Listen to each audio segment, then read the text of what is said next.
You know, a lot of us have old files somewhere that we haven't looked at for years and that probably have gathered dust. But Pat Buchanan had some files that contained perhaps more historical significance than most. For half a century, he left untouched half a dozen cabinet drawers of personal files that dated from 1966, when Pat first went to work for Richard Nixon, to the end of the 1968 campaign, when Nixon was elected president. In those files were thousands of memos, newspaper clippings, and other papers that traced Nixon's political revival and election as president after what many had thought had been his political death, following his loss of the 1960 presidential campaign and then his defeat 2 years later in California's gubernatorial election. That political resurrection is the story of that Pat tells in his new book, The Greatest Comeback: How Richard Nixon Rose from Defeat to Create the New Majority. Pat, of course, had an insider's view of this remarkable comeback, having worked closely with Nixon during that period. And then Pat went on to serve as a White House special assistant through the final days of Watergate. In the decades since, he's been a syndicated columnist, a political analyst, a TV talk show regular, editor, and foundation chairman. He was back in the White House for a couple of years in the mid-1980s as director of communications for Ronald Reagan. And of course, he tried running for president himself 3 times. He's also written 11 other books. Reading now about how Nixon managed to reverse his personal political fortunes, reunite a splintered Republican Party, and win the White House, offers lessons that members of today's fractured GOP might find especially relevant. Ben Stein, writing in the American Spectator, called Pat's book, quote, "the ultimate insider's guide to how the great game of presidential politics is played." Ladies and gentlemen, please join me in welcoming Pat Buchanan.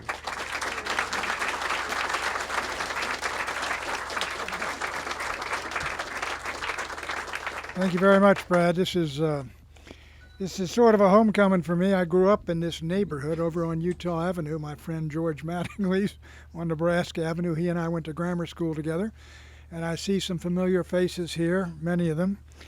But let me talk about how Richard Nixon managed what he achieved. You know, the very first words the President of the United States said to me, Richard Nixon, were, "Buchanan, was that you throwing the eggs?"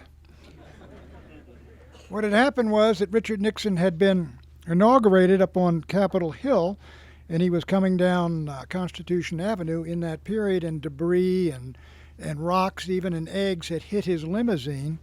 And I was going into the reviewing stand in front of the White House with Shelley, and the Secret Service told me to move off the boards and step onto this muddy lawn, and that's when Nixon said, "Buchanan, was that you throwing the eggs?" Now, what that tells you about, I think, an indication of the divided city to which Richard Nixon came, a hostile city to Nixon. Both houses of the Congress, for the first time in 150 years since Zachary Taylor, were controlled by the opposition. The bureaucracy had been built up in the New Deal, Fair Deal, and Great Society, deeply democratic. The media was hostile to Nixon ever since the famous Hiss case of 1948. So it was a hostile town that had just previously broken Lyndon Johnson's presidency, who had won that landslide in '64, and driven him from the presidency of the United States. So let's go back, and what was it like then for Nixon? He had lost to Jack Kennedy in 1960. He had lost to Pat Brown for governor of California in '62. When that was over, he let his temper get the better of him, walked down and told the press corps, "You're not going to have Nixon to kick around anymore because, folks, this is my last press conference." And Nixon moved off to New York City to practice law. Then he went out and worked for Barry Goldwater in 1964 and campaigned in more states, I think, than Barry Goldwater campaigned for himself. My wife Shelley was on the plane with him, and that's what she tells me. And then Goldwater suffered the biggest wipeout of the Republican Party since Alf Landon. So what do we have here in 1965 when I meet Nixon? You have a political leader who has a ruined career, a terminated career, and he's in a party that has been shattered so badly that people are wondering, can the Republican Party ever come back from the disastrous defeat? Lyndon Johnson had 295 members of the House. Republican Party was reduced to 140, one-third of the Democratic strength. What was that America like then in 1965? We had gone through the trauma of the Kennedy assassination in Dallas. 1964, a year later at Berkeley, you had the first major campus riots and disorders. In 1965, when I was leaving the Globe Democrat, you had the infamous Watts riot, which was the worst race riot in American history since the Civil War. So the country was sort of coming apart. You had a defeated Richard Nixon as a candidate and as a politician, and you had a broken Republican Party. Now, how did I get with Richard Nixon? I was an editorial writer, a young editorial writer in St. Louis, 26, 27 years old, and I heard Nixon was coming out to Belleville, Illinois, to fill in for Everett Dirksen, the United States Senator and Republican leader there. And he was going to go to a cocktail party afterwards at the home of Don Hess, who was the cartoonist for the St. Louis Globe Democrat. And so I went to see Hess. I said, Don, you got to invite me to your party, and you got to get me into the kitchen, and you got to get me so I can meet Nixon. And so he said, okay, be there across the river in Belleville. So I was there, and I waited till Nixon's motorcade came out. I went to that Hesse's house, and he brings me into the kitchen, and there's Richard Milhouse Nixon. And I went up to him, and I said, sir, if you're going to run in 1968, I'd like to get aboard early. And he looked at me, he says, what do you do? And I said, I am the assistant editorial editor of the St. Louis Globe Democrat. I said, I didn't ask you what your title is. What do you do? And so I explained to him, we only had 2 editorial writers in the Globe Democrat. The Post-Dispatch had 8. So I said, I write on everything. I write on county affairs, city affairs, state politics, national politics, foreign policy, everything. And also, at that point, to make sure that I impressed upon him that I was the guy he might want to look at, I said, we've met before, Mr. Vice President. And he said, when was that? I said, I was a caddy at Burning Tree Country Club 12 years ago when you came out one day and I went around 18 holes with you of golf. And to make sure that he knew I wasn't bluffing, I described his golf bag. It's plaid, I said, and I named the pro at Burning Tree and the assistant pro. A friend and I, in summers, were down at Rollingwood. You all might know where that was. But we were going around the country clubs looking for a job that summer. So then I go to New York, and Nixon brings me into his office after a 3-hour wait in the office outside, and where Rosemary Woods was, and a lady named Patricia Ryan, who happened to be Pat Ryan Nixon, the future First Lady of the United States, was handling telephones for him. That was the only support he had. So he questioned me for 3 hours, every single issue you can imagine, back and forth. And we were done. He said, Buchanan, I want to hire you for 1 year. And he explained that, look, 68's a long way off.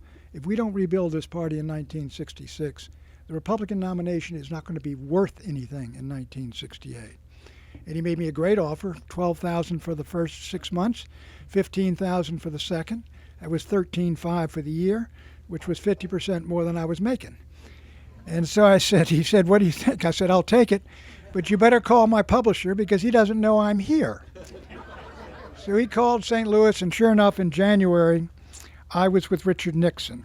And Nixon had 3 assignments for me. I was to deal with this huge pile of mail, answer it all for his signature, work on a syndicated column with him, and then travel with him in the 1966 campaign or do all of his writing for it. He didn't have anyone else. And I looked at my role as somewhat larger. I was determined I was going to make him the President of the United States. And so what we did, one of the first things we did, and it explains Nixon's success in his comeback, the best thing he did, the wisest thing he did, came natural. He was a fighter and he was a Republican loyalist. So when Goldwater was nominated and everyone trashed Goldwater and Rockefeller walked away and Romney said we want nothing to do with him and Scranton didn't support him, Nixon went around and campaigned for Goldwater in every single state he could. He answered every call from Republicans. So at the end of that campaign, all these Goldwater folks, these conservatives, were deeply appreciative to Richard Nixon. Nixon, what was in Nixon's best personal interest was also the right thing to do. So then in '66, Nixon set out to do the same thing, this time in I campaigned with him. I was with him all during that campaign, and for 6 weeks, he went to something like 35 states, 80 congressional districts, and campaigned 3 and 4 and 5 hits every day, speeches, press conferences, and all the rest of it. And it was my first campaign, and Nixon predicted we would pick up 40 seats in the House. And we're going to pick up, 3 Senate seats and 8 governors. And they kept making this dramatic prediction, and they were going to hold it to him, obviously. Let me tell you a couple of stories. And of course, from my standpoint in 1964, I'd really been a Goldwater enthusiast. I loved the man. I thought he was candid, maybe too candid at times. And my great antagonist in life at that point was Nelson Rockefeller. So let me tell you a story about during that campaign. We were down in Arkansas at Fort Smith campaigning for John Paul Hammerschmidt, who incidentally would be the congressman who was elected that year who would defeat Bill Clinton, I believe, in his first race for office. Anyhow, this is '66. We're down there. And so Nixon says, after we have our press conference in the morning and his speech in the morning, he was going to his motel room, and it's one of these low motels, 1 story high, and you're inside the rectangle, and you walk in, and the rooms are all around there. And he said, one thing, Pat, I don't want to be disturbed. All right, I want to get some sleep, get a nap. I want to be ready for my speech tonight. I don't want to be disturbed. So I go down to my room in the motel, and I'm standing outside making sure nobody disturbs him, but I'm about 50, 60 yards away. And this huge man starts across that quadrangle, heading straight for Nixon's door. And he's yelling, "Hey, Dick! Hey, Dick!" And he's headed right. So I start on a dead run. I don't get there in time, and he's hammering on Nixon's door like that. And Nixon pulls it open, and I'm behind him. I just looked, what have I done? And Nixon says, "Pat, meet Win Rockefeller." It was Winthrop Rockefeller, who was Nelson's younger brother, who was a great war hero who had been involved in a scandal, Bobo Rockefeller in the 50s and everything. But that's how he was a wonderful guy. We all left Arkansas wearing Win with Win hats, cowboy hats. It was a great campaign. But the other time in that campaign, which was fairly dramatic, was I got word we were at the Bentson Hotel in Oregon, and Pat Hillings, who was a congressman who took Nixon's old congressional seat and then eventually lost, he came up to me and said, "Pat, the old man's going to endorse Nelson Rockefeller. They cut a deal and he's going to endorse." I said, so I went down the hall. I went into the suite. I walked into Nixon's suite. He wasn't there. I heard a noise. I went and opened the bathroom door. He's about to get into the shower. And I yelled, "You're not going to endorse that SOB, are you?" And Nixon turns and says, "Don't worry, Pat. We're going to get something for it." And sure enough, Nixon endorsed Nelson Rockefeller for governor in 1966. He went up to Syracuse, Onondaga County. And why did he do this? When Rockefeller had treated him so shabbily, when in New York, they invited Nixon to nothing when he was up there. He's a national figure, international figure. Republican Party treated him like dirt, and he went out and endorsed Nelson Rockefeller.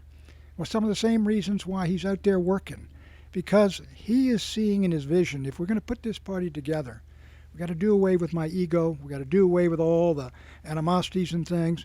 And if I endorse Nelson Rockefeller in 1966, and I run in '68, and he's going to have to endorse me, and he can't walk away from me the way he did from Barry Goldwater. That, I think, was in the back of his mind. And that campaign, which ended with a tremendous victory, 47 House seats Republicans picked up that year. I think it was exactly the 3 Senate seats, 8 governors. That really boosted Richard Nixon. And at the end of it, he got into a head-to-head collision with Lyndon Johnson over a statement that I helped write. It was reprinted in the New York Times, 2,000 words. And LBJ got up when that thing hit, we charged him, having analyzed his statement that he had released at a communique from the Manila summit he had attended. We said, if you follow this policy, Mr. President, you're opening the door to an American defeat in Vietnam. And there's on Johnson's tapes, he is talking to Hubert Humphrey. And I have it at the top one of the chapters. And what Johnson's reaction was when he saw it that morning, he called Humphrey and said, "Did you see what that SOB Nixon said about us this morning?" Then he went into a press conference and ripped up Nixon for 10 minutes. It was the worst beating, abuse that any president had ever delivered to a leader of the opposition, said Jules Whitcover, the correspondent. But Nixon lucked out because Mike Wallace was at LaGuardia Airport. I listened to it live. When Nixon came out, I explained to him exactly I said, the president has just delivered the worst beating to us I've ever heard a president make. And Nixon said, okay, sit down and tell me what he said. And Mike Wallace was interviewing Nixon at the airport. And so Wallace got on a plane and followed after he got the news, followed us up to Waterville, Maine. And Nixon, we flew around and waited. Nixon gets off the plane, and he's all magnanimity. You know, the Johnson president works extremely hard. I can understand his anger and all the rest of it. Totally going against the grain of what Nixon's supposed to be. Just gracious, and said, but I think we have to answer these questions on Vietnam. From the liberal press to the conservative press, everybody agreed Richard Nixon had bested Lyndon Johnson in the face-off at the end of the '66 campaign. Nixon was back in the hunt. However, the next weekend, Time and Newsweek came out with a cover story on the great Republican resurgence, the Republican comeback. They had 6 people on the cover. They had Nelson Rockefeller, Ronald Reagan, George Romney, Mark Hatfield, Chuck Percy, and Ed Brooke. Time had the same cover as Newsweek, all 6 people. Nixon was nowhere, and his staff was not amused. But in retrospect, it was an excellent thing because it was an excellent thing because they were all put out front, and Nixon could recede a bit. And that's exactly what he said he was going to do. And on a Sunday TV show, he announced, I'm going to take a 6-month moratorium from politics. Because he had a great ending to the '66 campaign. He knew the whole country and the party had all seen him go head-to-head with the President of the United States and seen him win the battle, win the face-off. And then he says, I'm going to take a 6-month vacation. And so I went up to him and I said, is this wise? You know, the polls show Governor George Romney is running ahead not only of us for the nomination, he's 8 points ahead of Lyndon Johnson for the presidency of the United States. He's going to be out there, and we're going to be doing nothing, and he could amass a lead that maybe we can't even match down the road. So is it really wise? And he said to me in a Nixonian phrase, Pat, let him chew on him for a little while. And by that he meant his friends in the press corps, that if the Romney got out there and Nixon pulled back, they're not going to be attacking Nixon.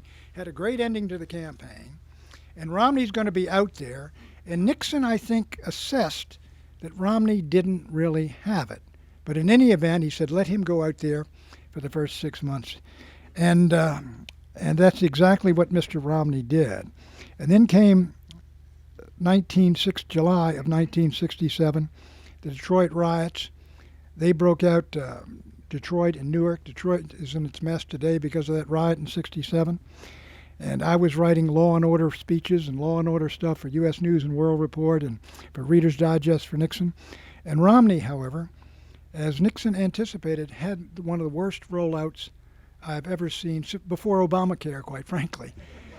I mean, this rollout of his campaign, he clearly was unprepared. He was not knowledgeable on Vietnam, and he had a very explosive temper. And it was not us. It was the National Press Corps. I kept sending Nixon clippings. I said, I can't believe how vicious this stuff is on. One guy I sent, Andrew Tully. I don't know if anybody remembers him, but he wrote one thing that was so savage on Romney. I said, sir, this is on Romney's inauguration speech for governor for his 3rd term. I said, sir, this is one of the most vicious things I've ever seen. And he wrote back at the top of my memo, you ought to see what he writes about me. And he said, by the way, when you're in D.C., go see him. He's a terrific guy. But Romney's rollout was so bad. Murray Kempton, whom I admired, he was a liberal writer at the New York Post. I'd admired him when I was in journalism school. And I went up to watch Romney deliver a speech to some group in New York, a large group. And I looked over, and there's the great Murray Kempton, one of my journalistic heroes. And I said, what is he going to write about Romney tomorrow? Now, George Romney, Mitt's father, had been the head of American Motors, a tremendous success, and the success was built on the Nash Rambler, which was a small car and it was really selling like all these other cars want. And I said, what is Kempton going to write tomorrow morning? And I picked up the New York Post, and the first line was Kempton's column, "The Nash Rambler must have been a hell of a car if George Romney was able to sell it."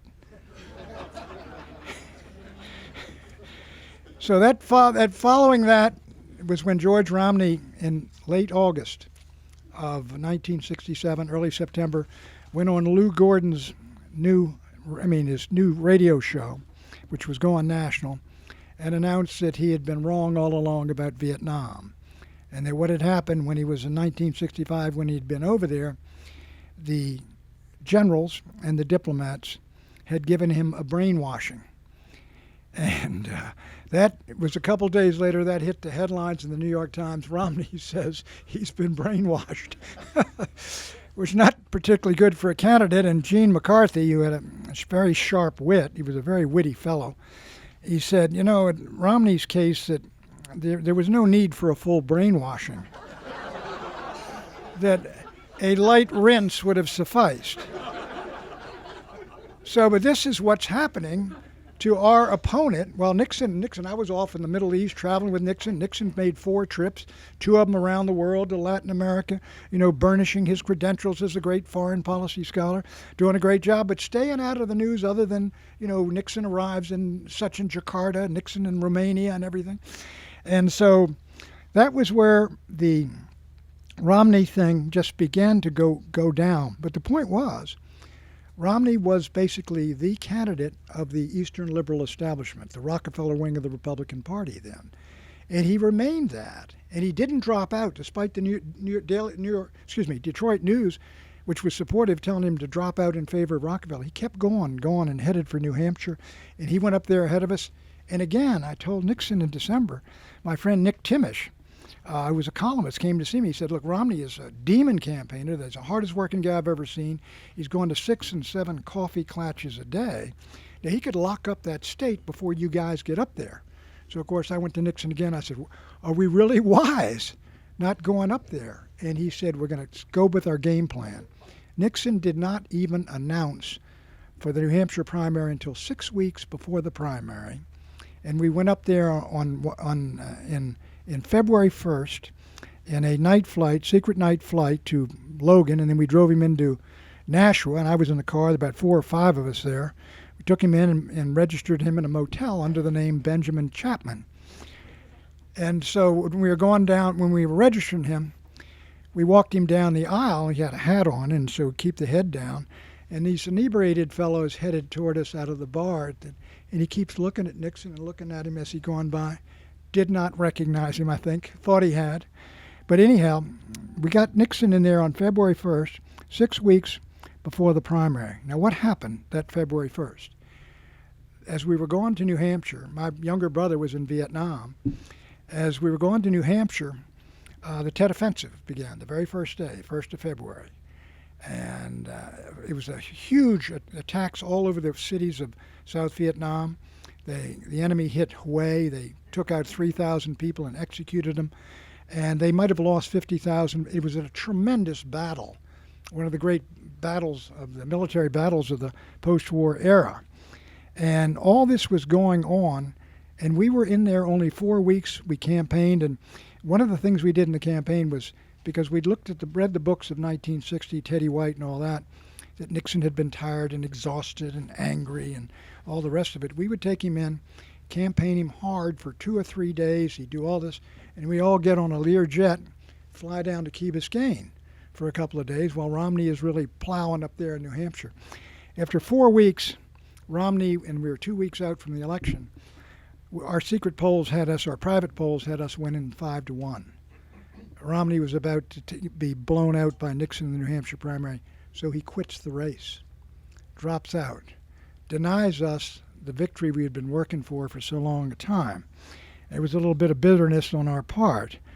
But then comes March. So we're alone now in New Hampshire and for the last 2 weeks. Then comes March. Gene McCarthy gets 42% of the vote against Lyndon Johnson, who's a write-in candidate in the New Hampshire primary. Tremendous wounding. McCarthy's a national figure. 3 or 4 days later, Bobby Kennedy gets into the race. Seeing that Johnson's bleeding, he gets into the race, and he began to savage Lyndon Johnson astonishingly. I've got memos to Mr. Nixon saying, this is unbelievable, the things he's saying about the President of the United States. And he says, collect them all, and there's better ones than that. And so Bobby Kennedy it looks like he's taken on Johnson, and Johnson is bleeding. The last day of March, Johnson announces he's not going to run again. He says, that's it. Nixon had me out at an airport. He was in Wisconsin. I was in a limo at the LaGuardia private terminal. And so Nixon told me, you get in the limo and my limo, and you sit and listen to that radio speech on Vietnam, because that's what he was talking about. And you tell me what he says when I get back from Wisconsin, and come onto the plane and tell me, so when I get out with the press, I'll know what to say. And so I was in that limo, and he had an African-American driver, and who had been his permanent driver for a long time, who was a friend of ours. And we were sitting there, and we were both listening quietly, and Johnson says, and I will not seek, and I will not accept the nomination. This driver said, I told you so, I predicted this. And I said, no, just drive this car down to that plane and get as close to it as you can. And as soon as you get there, let me out, and I'll run and get on the plane. And so that's exactly what happened. The Learjet and these reporters, or gaggle of reporters, are coming across, and I came running right across in front of them. I get on the plane, and I said, Johnson's not running again. So he says, okay, and he gets started, and he says, well, it looks like the year of the dropout. And so, which was a little ungracious, I thought, for the President of the United States, leaving office for good. So, but that changed everything. And on the way in, I told him, and my fear was never Bobby Kennedy, because I didn't think he had Jack's charisma or his ability or his reach into the center of politics or humor or the rest of it. And I thought we could beat Bobby if Bobby got the nomination. But Hubert Humphrey scared me, because Hubert was a proud liberal. He'd been a great civil rights leader, and he could bring the liberal wing, the anti-war part of the party, back together with the Lyndon Johnson wing and unite those two. So we talked about that going into New York City. And then we arrived, that was the last day of March, and then we arrived in April. And on the 4th day of April, Dr. King was assassinated in Memphis. And all of a sudden, 100 American cities, including our own city, for those of us who grew up here, were in flames. There were riots, were burning, looting. Federal troops were in countless cities. National Guard called out everywhere. Number of dead was tremendous. The arrested were in the tens of thousands. And so it was the worst violence, I think, domestic violence the nation had suffered since the Civil War. And at that point, in Maryland, the liberal governor of Maryland, Spiro Ted Agnew, had been elected, passed an open housing law, was considered a liberal governor, had been for Scranton in '64 and Rockefeller in '68. He watched his city of Baltimore burning, and the civil rights leaders who were there had not condemned Stokely Carmichael, who was the incendiary, basically responsible for stirring a lot of folks up. So he called all these TV cameras in, and he let the civil rights leaders have it right there. He said, I'm going to condemn every white racist in the South now, and he named 3 or 4 governors. Now I want you to condemn Stokely Carmichael and these black racists. And it was an explosive event, and they walked out, and it was carried in the New York Times, and I cut it out, the story, and sent it up to Nixon, and I said, this is the liberal governor of Maryland. This is Spiro Agnew, And Nixon had been impressed with him before. He'd been the leader of the Rockefeller forces. So that's in early April. Then in later April, I had been going to graduate school at Columbia. Columbia exploded in the worst violence on any campus, I believe, far worse than Berkeley, in late April. Mark Rudd and the rest of them, black radicals and white radicals alike, had taken over the dean's office, occupied the buildings. They were and they refused to leave, and they had to call in the cops from New York City. New York's finest had to come in and clear it. So that's what April was like. Meanwhile, Nixon, we're going through the primaries, winning every one, but not only winning them because we had no opposition, but rolling up tremendous totals, surprising totals, for a candidate who had no opponents. For example, in New Hampshire, if you looked at the vote totals, Romney's out of the race. Nixon's totals on the Republican side and the Democratic write-in side exceeded the totals of Romney, of Rockefeller, of Bobby Kennedy, of Lyndon Johnson, of Eugene McCarthy put together. Now, what does that tell you? It told us that the largest turnout ever in a Republican primary, and they're all coming out for Nixon even when he doesn't have opposition. What that tells you is there's a real demand for a change here in this country, and the country is beginning to look to the Republican Party as its only hope. I mean, because Nixon's not a charismatic candidate, and this happened again in the other primaries in Indiana and Nebraska, record totals. And then we got to Oregon, and Nixon wins Oregon with 70%, and Shelley and I were out at the Bentson Hotel again. And so Nixon goes downstairs, had a celebratory dinner, and then Bobby Kennedy, astoundingly, was beaten in the Oregon primary. The first defeat, this is May 28th, 1968. First defeat by a Kennedy since Jack Kennedy came home from the war in 1946. And I said, I got to see this. So we went down to the front door of the Bentson. Bobby Kennedy gets out of the car. He's got Freckles the dog with him and Teddy White's with him. And he came in, and I came around, and I got into the room. It was much like this, except he was on a stage. And he delivered a concession speech, and I had not been a fan of Bobby Kennedy's at all, which was one of the most gracious I've ever heard. It was to McCarthy. Gene ran a fine race here.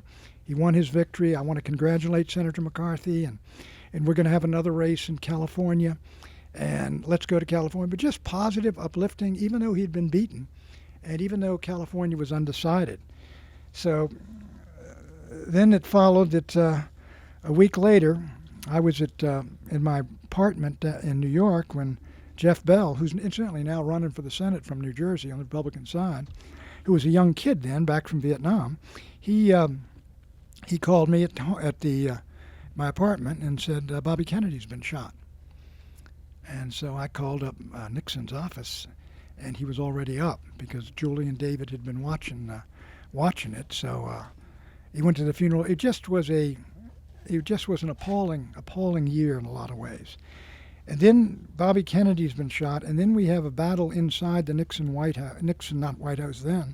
campaign over how we defeat Hubert Humphrey, who is a liberal and mainstream Democrat, in the center, and George Corley Wallace, the governor of Alabama, is winning 21% of the vote at that point. He's got 21% of all the votes. All these anti-Great Society Democrats, by and large, are all going over to George Wallace.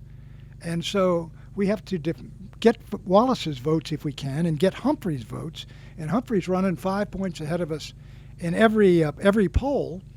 And so I sent Mr. Nixon a memo, which is in the book. I said that, sir, to win this thing, we're going to have to be bold. And I can think of nothing bolder than putting the hero of bedtime for Bonzo on the national ticket. That was Ronald Reagan, who was the governor of California and who was famous then for that movie where he and a chimp had starred together. So, we all fought over that all that summer over who we should pick for vice president, who we should pick to somebody who could fight Wallace in the South while Nixon fought Humphrey in the center. So we get to Miami Beach, and he selects Spiro Agnew. And what Spiro Agnew was known for then was the guy who read the Riot Act to the civil rights leader. Mike Wallace, who was a very friendly to us, he was with CBS. Mike Wallace, I went down there with Nixon to the press conference, and Mike Wallace said, "You blankety blanks have just blown this election up, picking this clown. You all are crazy. Everything you've worked for is gone." And so we said, "Well, take it easy, Mike." But Agnew gets up there, so I go upstairs with Nixon, and Nixon says, "Come on in and watch his press conference with me." And we watched Agnew, who was very tough and very authoritative in the press conference. The press was all over his case. And Nixon says, Buchanan, I think we've got ourselves a hanging judge here. And so it would prove to be. And so at that point I asked Nixon that once our convention was over, if I could go out to the Democratic convention in Chicago. I said, I think it's going to be interesting. And I can be your eyes and ears at the Democratic convention. You want my report, sir?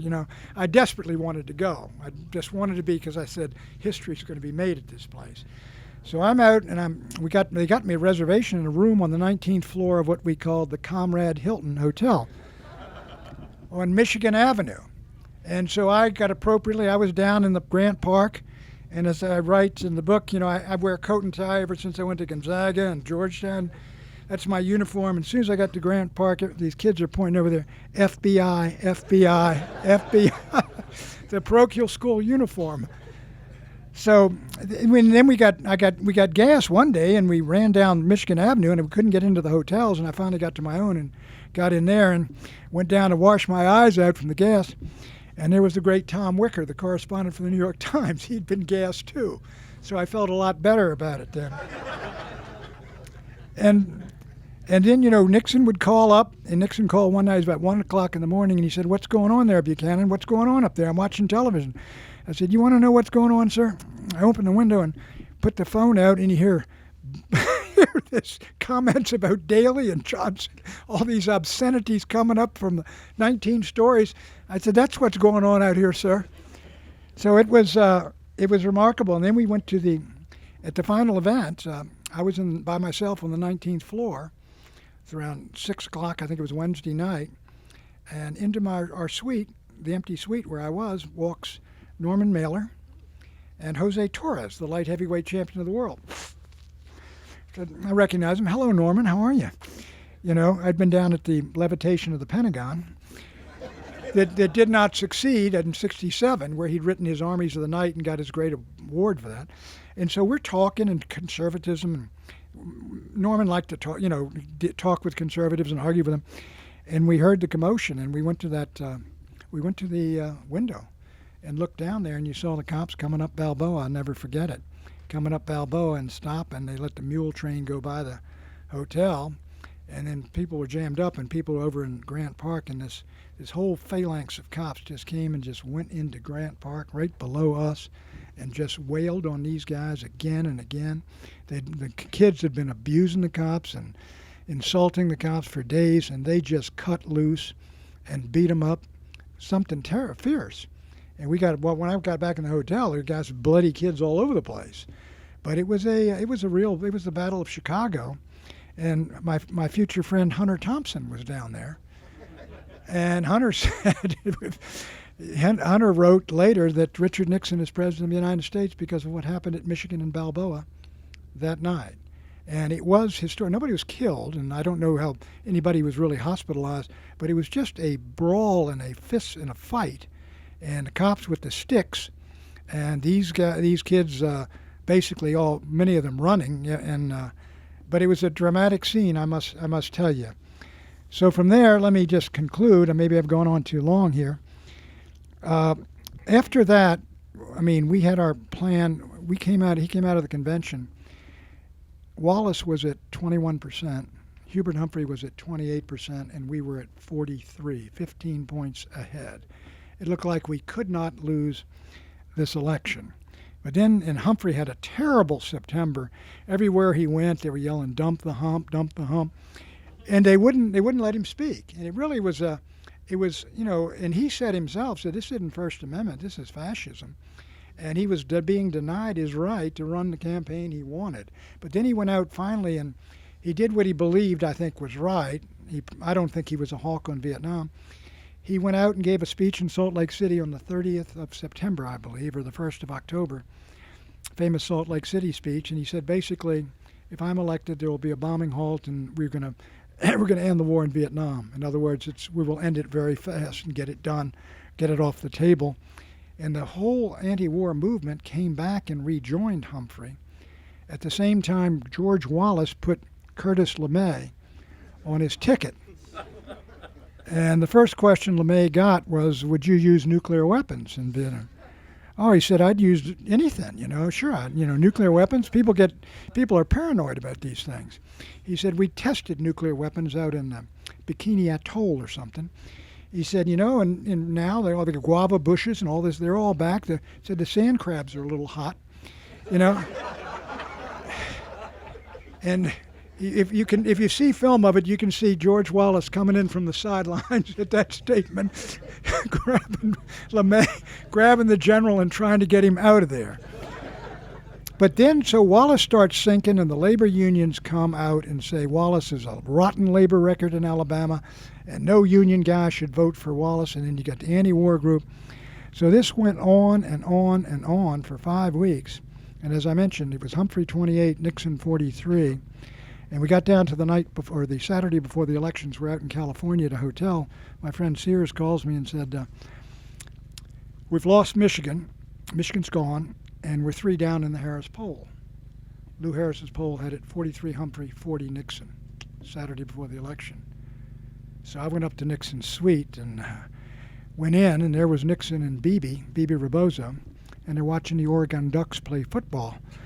And I gave them the news, and they said, well, thanks, good enough, take it easy, And they seemed unfazed by it. And Nixon did hold that Monday night, and I worked on it, the 4-hour telethon nationwide. The Nixonettes and other gals would get the questions phoned in. Questions would be taken from them and brought into a back room where Shelley was and Rosemary Woods and other gals were there to retype the questions. And I would rewrite them and rephrase them. And so they'd get the questions, and I'd put them in a packet, and we'd send them out to Nixon.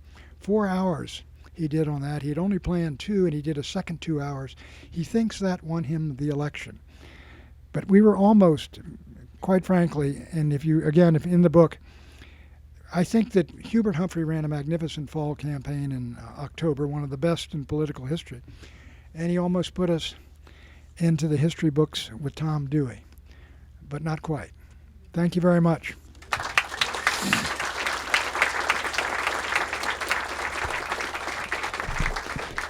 Sure, we'd be happy to take your questions. I think they've got a couple of microphones, and if you don't get to a microphone, where are they? Did I put them out there? Oh, there you go. I'm sorry. Can you hear me? Yes, sir. My name is Alexei Savchenko. Thank you very much. I have a very simple question. Whom among possible Republican candidates you would endorse for 2016? Well, whom would I endorse? Most of them I don't think would want my endorsement, to be very They don't want to carry that baggage. Whom would I endorse? There's really none that I would endorse right now. I think there's a lot of the Republicans each of them have features that I think would make an outstanding candidate, but of an outstanding candidate. But they've all, in my view, they've all got drawbacks now, and so I haven't endorsed anyone, and I'm not going to. And I think we're going to want to wait for the primaries to sort these folks out. As we saw the last time, their candidates rose up and fell and collapsed, and I think you could get that again. But if you ask which candidate, I've tried to think of it is closest to Nixon, who's really been defeated twice, but who's a major national figure yet, but who's seen as a loser. I think the closest to that depiction might be Mitt Romney right now, who apparently, I see the look of consternation. But I think he would be closest to that description. But nobody. When I went to work for Nixon, he was world famous. He'd been in Alger Hiss case in the 40s and the anti-communist campaigns of the 50s with Ike on the ticket, and with Khrushchev in the kitchen debate. And he'd been all through these things, and he'd been in there with JFK. So he was a tremendous figure. There's nobody in the Republican Party that has the kind of credentials or weight or gravity, and is perceived so, as Richard Nixon did in 1965. Yes, sir? Yes, sir, right there? Yeah, this ought to be another softball question, I think. He said it's going to be another softball question. Another softball question, yeah. I'm not sure the mic's All right, on. I'll repeat your question. I'll repeat it, okay?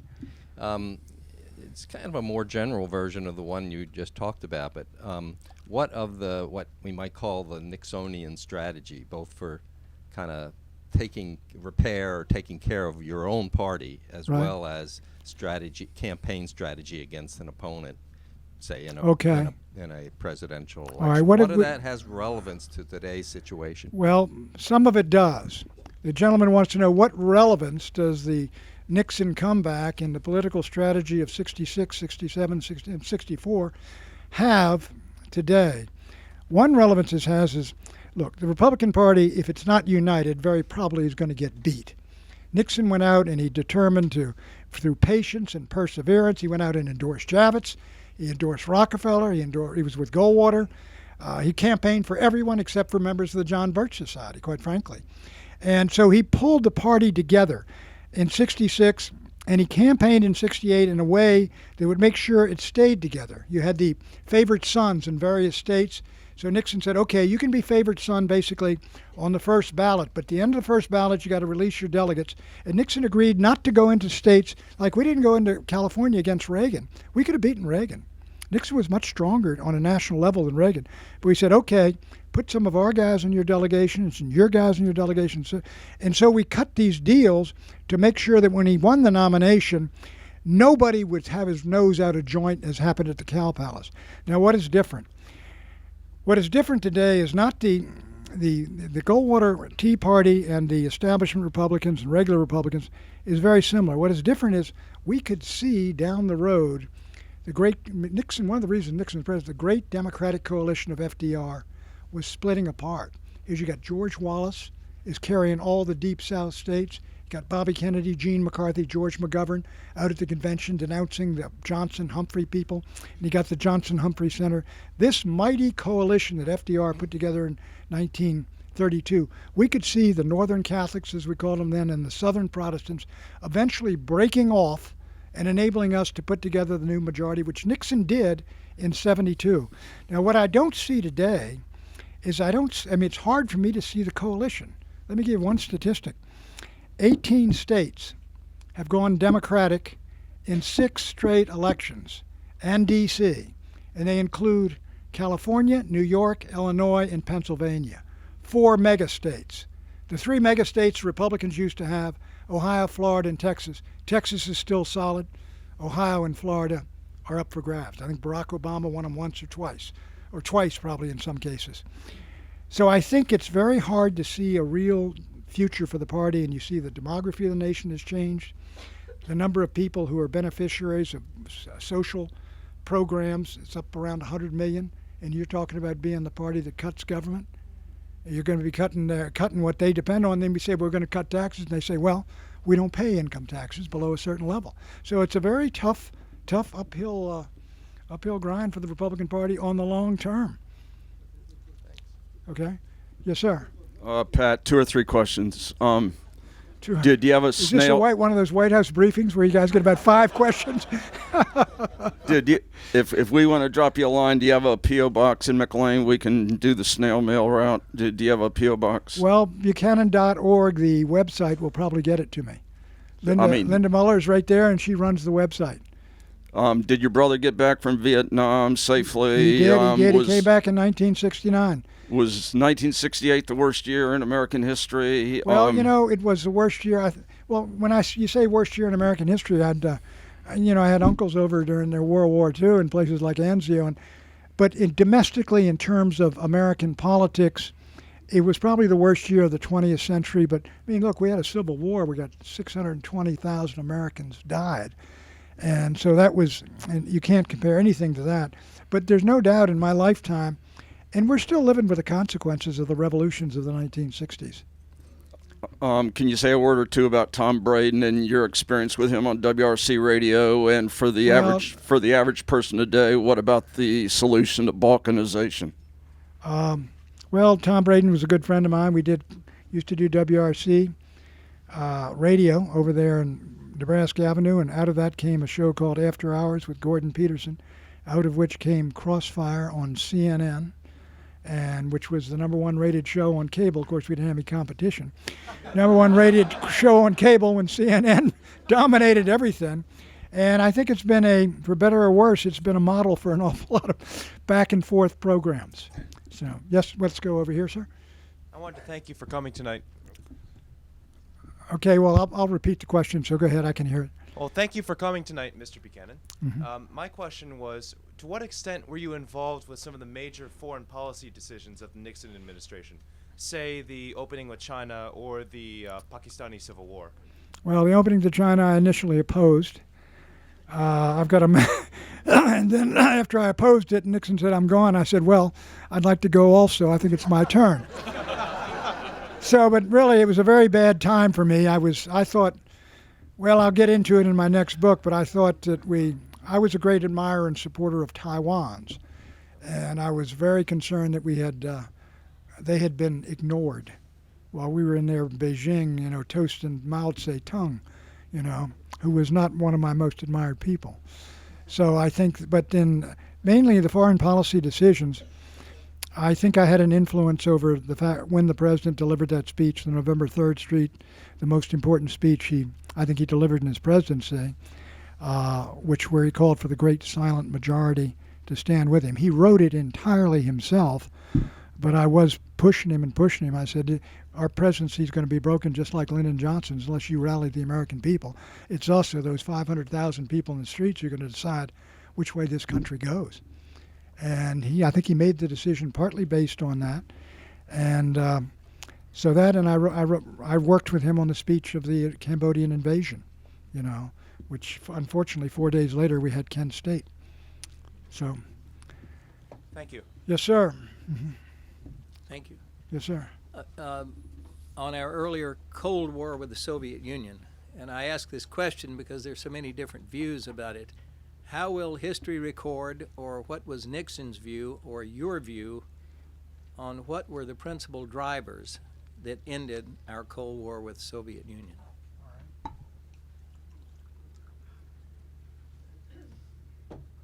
That's an excellent question. I think there are a number of, fortunately, the gentleman asked what were the principal factors behind America's ultimate triumph in the Cold War. One was, I think, quite candidly, the superiority of the American economic system and its ability to throw off enormous amounts of wealth that enabled Ronald Reagan to build up American defenses to a point where it would break the Soviet Union because it was a much smaller economy despite what they were talking about. I was at Reykjavik with President Reagan, and the Soviets had called that, Gorbachev had called that meeting because they were scared to death, whether other Americans might not have been, they were scared to death of SDI, the Strategic Defense Initiative. I got into a nasty argument with the Field Marshal Akramayov, who said, this thing is not going to work. And I said, we're going to put a Houston Astrodome over our country. And I think he felt we might just do it. But that was one factor. And secondly was, look, the Soviet Union, Ronald Reagan called it an evil empire. It was, those people were held in bondage in Eastern Europe. The Hungarians had risen up, the Czechs had risen up, the Poles had risen up at times, the East Germans, and they all knew it. And people in Eastern Europe looked west, and they said, why are they doing so well? And we aren't doing this well if we've got a superior system. So I think that was a factor as well. I just think in the long run, as long as we avoided a huge war, which would have destroyed us both, that communism simply is not a workable system. Marxism, Leninism does not work. And eventually it kept revealing its weaknesses to us. And I remember when I was with Nixon, and the people didn't, I was with Nixon when the American astronauts went down in the Pacific, the first moon shot, the moon landing. And they came back, and Nixon was out there, and he sent me to Romania ahead of him.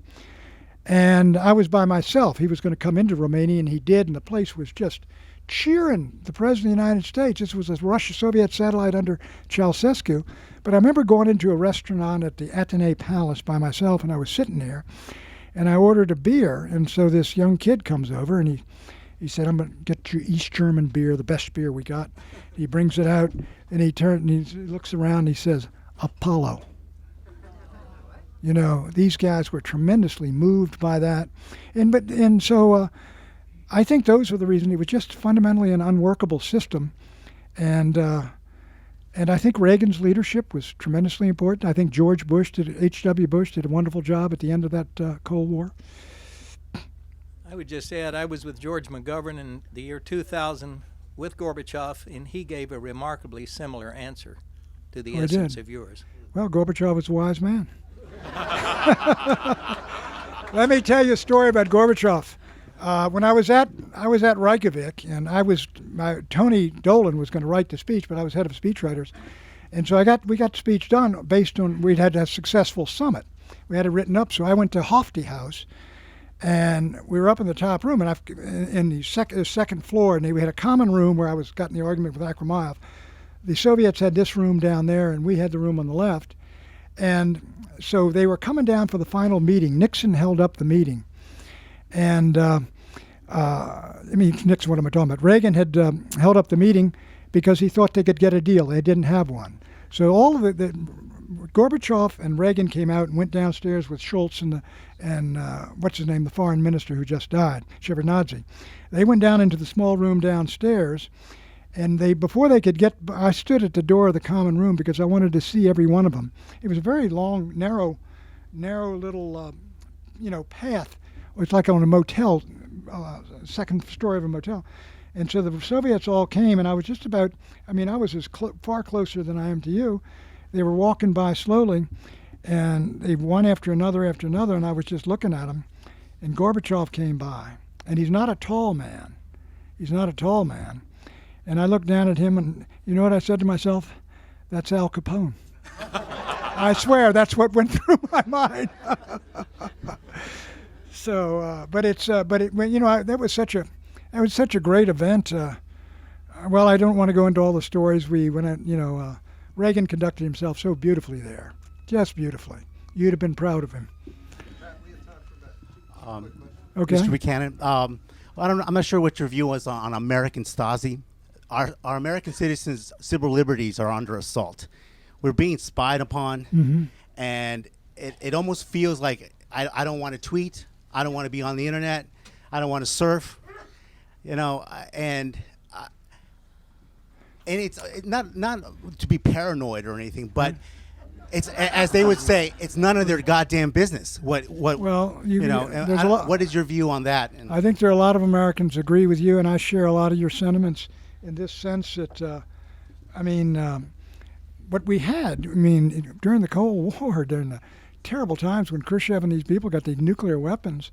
I can recall growing up here, we played football down on the East Ellipse by the White House. See Harry Truman walking by with Secret Service guys out for the morning stroll, and it was a free country. And now you go up there, they got everywhere you go, there's security. There at airports, there's TSA, there are buildings I go into, you got to have your photo ID, and you're talking about something very serious. What is the price? What is the price of the kind of security these folks believe we have to have? I'm wondering about when they start talking about, going beyond going out and just picking up at random all the phone calls and things. Are they going through these things? They've got the ability to do it. I think you folks are raising a lot of legitimate, valid concerns, which are shared by an awful lot of people, folks in the Republican Party. Rand Paul is very much out front on this issue. So, but I do believe in security, and I do, look at this. Of course, that plane was shot down, but you get one more accident, somebody gets on a plane with a bomb, and it's going to be even tighter in this country. I can see I didn't satisfy you with the answer. No, he says, yes, sir. Sir, you've written quite a bit, and there's also been a ton of other books about the Nixon years, like Nixon's in the Arena or Sapphires Before the Fall. What do you think are the best books to read about Nixon? Hey, come on, we're a book. What's the second best book to read about Nixon? Well, there's only a few books about the comeback. The Resurrection, incidentally, of Richard Nixon by Jules Whitcover, who didn't like Nixon, and it comes through if he'd gotten some of that out of there. I used him more than any other person in there. I'm just trying to think. There's been a number of biographies of Nixon, and it's hard. I think Ambrose was pretty good, I think, but well, the point is, when you know someone as well as we knew Nixon, my wife and I, and you start reading it, it's what they are. They're sort of seeing the things from outside, and you know what was going on because you were on the inside. And it some of it rings like they got clippings and they got it out of other books and things, and they weren't there, So I cannot think of one I would put as the supreme, the best book on Richard Milhous Nixon. I mean, you get Lyndon Johnson, of course. You got Robert Caro's 10-volume series on Lyndon Johnson. But he gets into all that. But of course, he got a point of view too.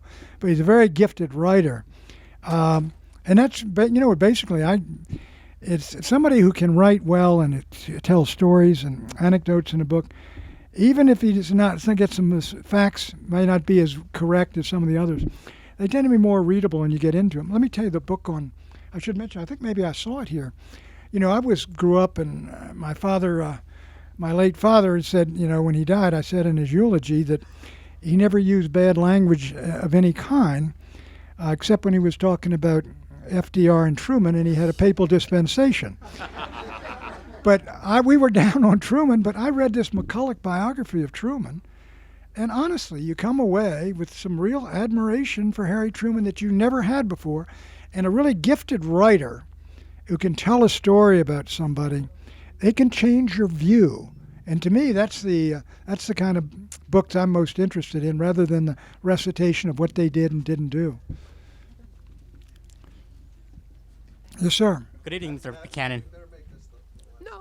Okay, we got Sorry, going back, you discussed how the Cambodian incursion speech by Nixon was probably your most important speech that you worked on.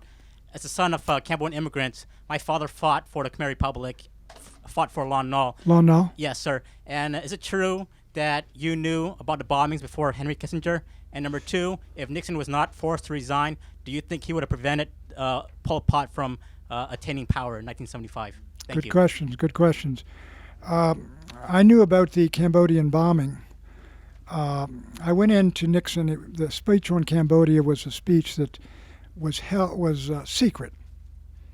And I went into, Nixon called me down to his office and said, we're going to invade Cambodia. We're going into Cambodia. We're going into the Parrot's Beak.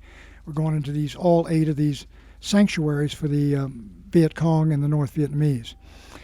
And he said, and we're already bombing them. And I said, sir, if you're bombing them, they're going to know we're coming. And he said, no, Pat, we've been bombing them for a long time. And I did not know we'd been bombing Cambodia. That was a secret, but Henry Kissinger knew it. And Kissinger certainly knew it. He'd done the first draft of the speech that Nixon didn't like. And so with Henry, it's back and forth and an awful lot of bureaucratic games working with Henry Kissinger that exhaust an awful lot of people. He's a brilliant guy. But on what happened in Cambodia, the Holocaust in Cambodia, there must have been 1 million people that died. And that, yeah, there's of a country of 7 million. That's the worst thing to come out of Watergate was Cambodia and Vietnam going down, the boat people and the Holocaust in Cambodia. I think if Watergate hadn't damaged Nixon, I don't think the North Vietnamese would have attacked.